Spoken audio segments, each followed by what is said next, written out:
Hello and welcome back to my channel. May the divine spark in me shine forth to the divine spark in you. I want to do a vlog update because I've been feeling really good over the past few weeks, except for getting COVID. And just wanted to do a general update as to how I'm doing. So much going on.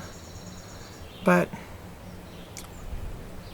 in general, my depression comes and goes, but overall it's been quite a bit better.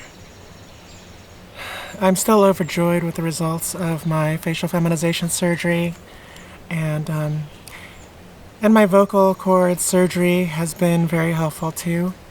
While it's not exactly what I wanted, it is a lot better, and I'm grateful to have it.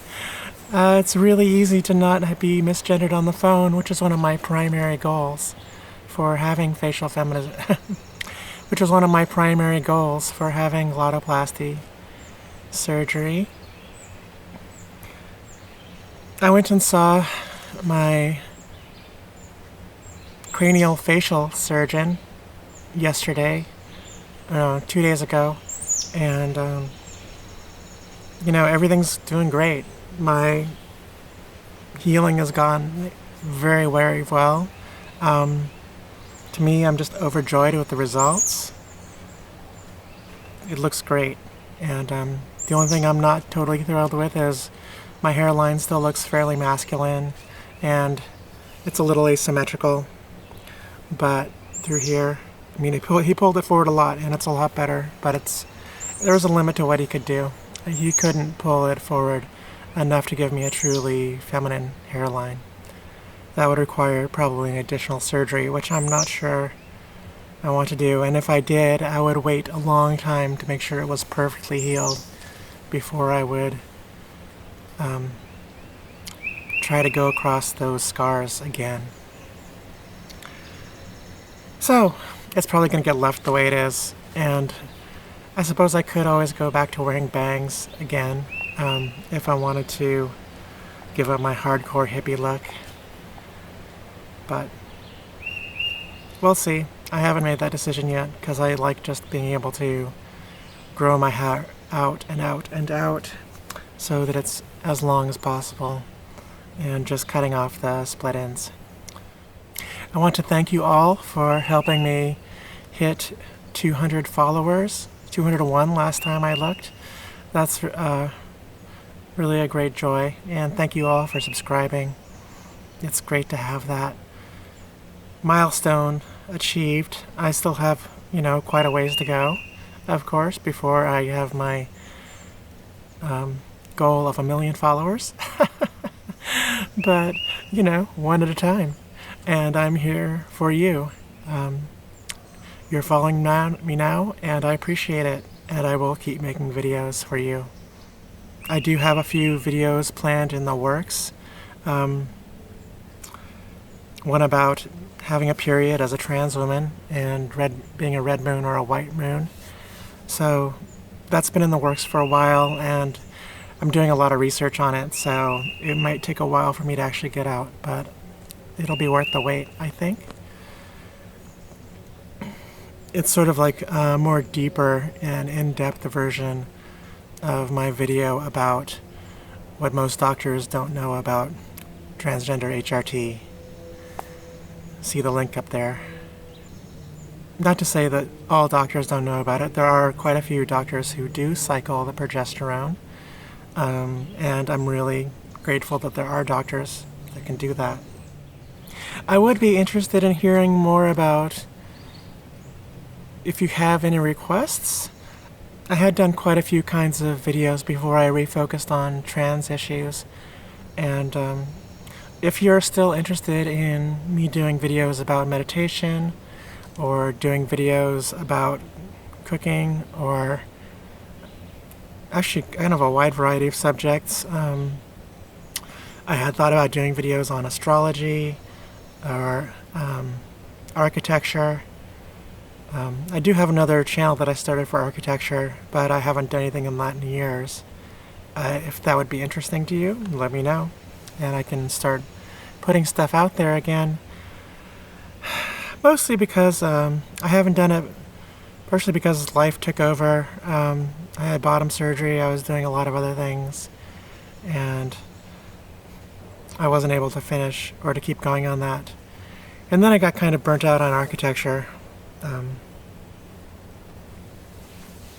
So we'll see if I get reacquainted with architecture again. In the meantime, though, I feel like being trans is probably what makes me the most special in most people's eyes. So that's what I've been focusing on.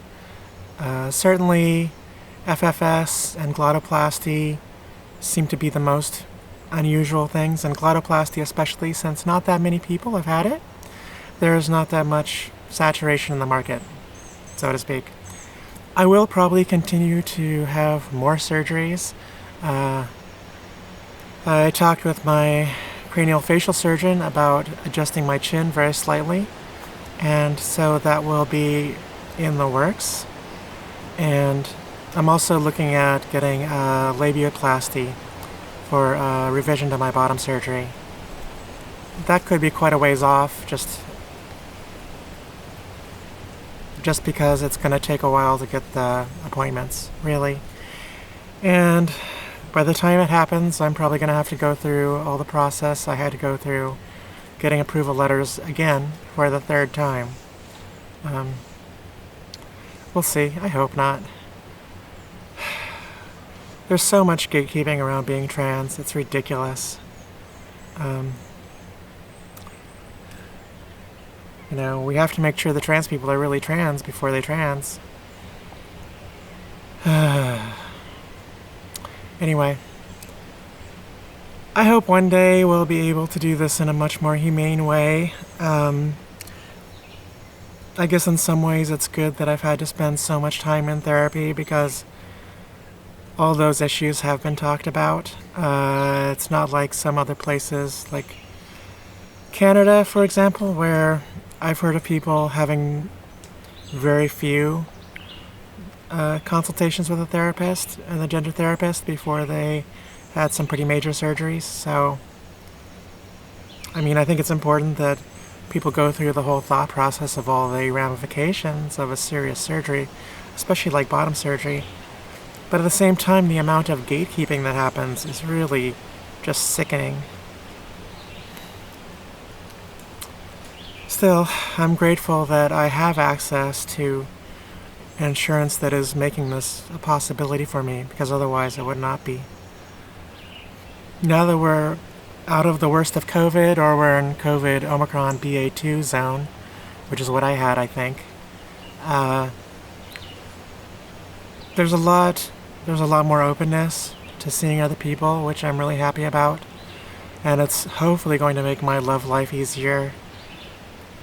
I have one person I'm dating, which is fantastic, but I don't get to see her very often.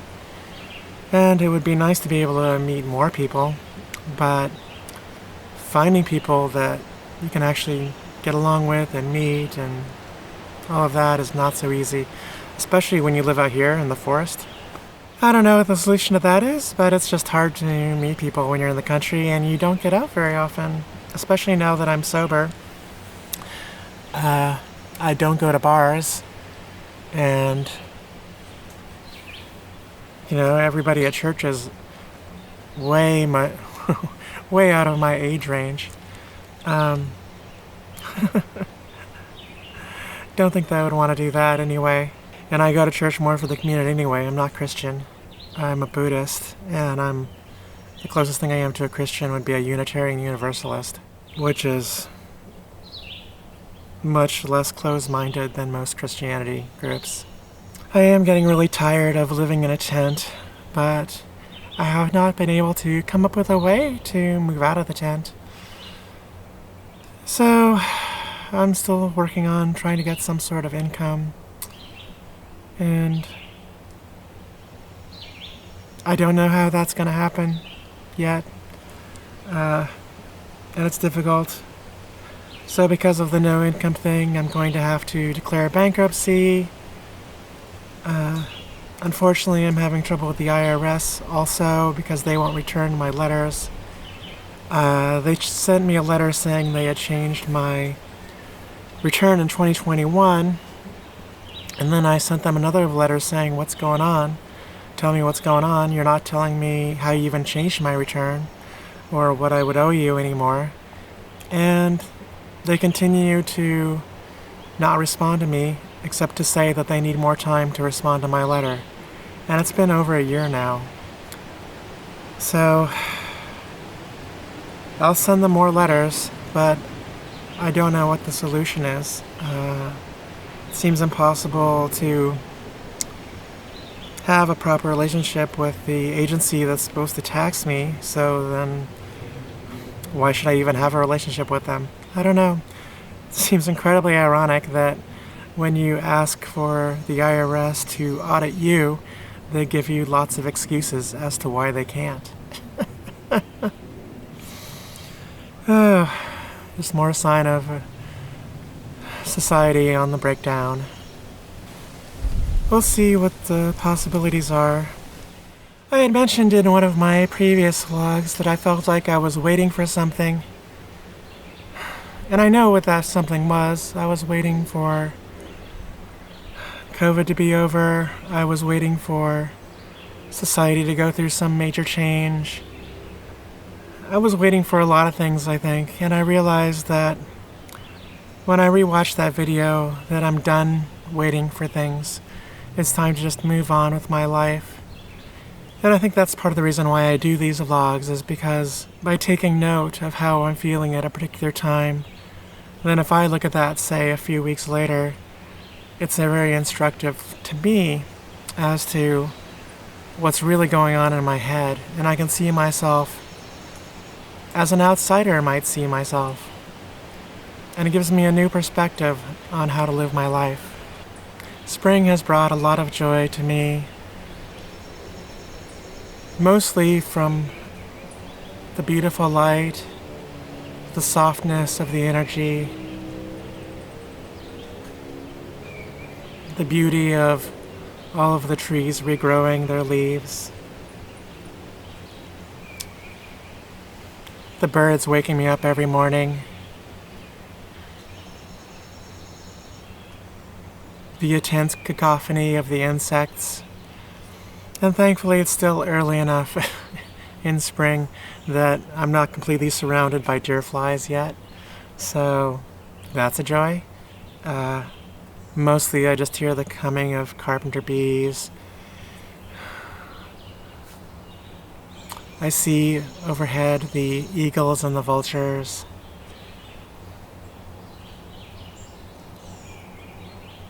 I'm surrounded by the sounds of the wrens and so many other birds.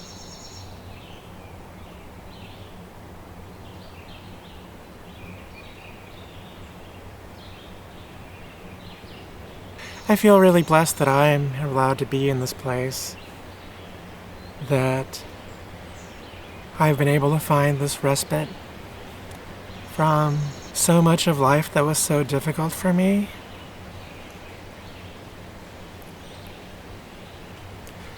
I had felt just eaten up by the capitalist system, and I couldn't keep going anymore.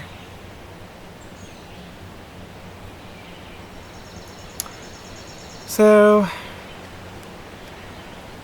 I had to bow out for a while. We'll see if I'll ever be able to go back. I somehow doubt it, but never say never. If there's one thing I've learned in this life is you never know what is final and what isn't.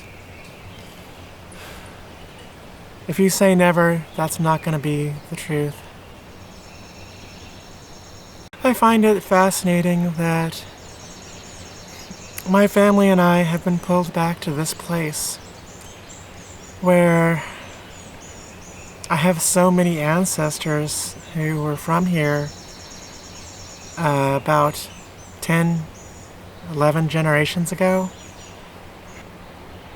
But I suppose this was the hot spot back then, everybody was growing tobacco, making moonshine, escaping their bleak existences in England or Germany or the Netherlands or Scotland. It's as if the ancestors pulled me back. I don't know, maybe it's just because once I got back here, I did start researching my genealogy so much more that I found those connections, but I feel like part of my healing journey has been reassociating myself with my ancestors, feeling them as part of me, feeling like I am the continuation of their spirit, and having that connection to the past has been so helpful, for the past is not truly the past. Time is just our delusion because we cannot see it in its totality. But it allows us to focus on a small point of existence, the present moment we can understand. That connection has also allowed me to form a stronger connection to Mother Earth. And having a love affair with her has been so deeply healing for me. And I couldn't recommend it highly enough for you to try to feel her in your heart as you are connected to her. I'm so grateful to be back here in the forest where our connection to nature is so much clearer. It's so difficult to know what our true nature is when we're surrounded by an environment that's entirely man-made. Even when it's a really beautiful one, like there are some really beautiful cities out there, but when you are separated from the chaos and beauty that is that rugged natural landscape, I feel like it disassociates ourselves from our humanness, because our intrinsic humanness is to be part of this landscape, not to be part of the landscape that we ourselves create to house ourselves. If you have any questions for me, please leave them below in the comments. I would be happy to chat with you there, and I hope this is interesting for you. I find it really useful to put these things out there and to give myself my own perspective on where I'm at. And I'm sure, like, looking at these later, we are different people as we go through time. And by doing this practice, I learn more about myself. And maybe you do too. I don't know. But let me know. Thanks again to all you subscribers. I really appreciate it. May you be well. May you be blessed. May you be truly at peace. May you feel unconditional love for all beings. May you feel unconditional love from all beings. May you be perfectly healed. May you be perfectly healthy. May you be completely at peace. I love you. Aloha. May the divine in me shine forth to the divine in you.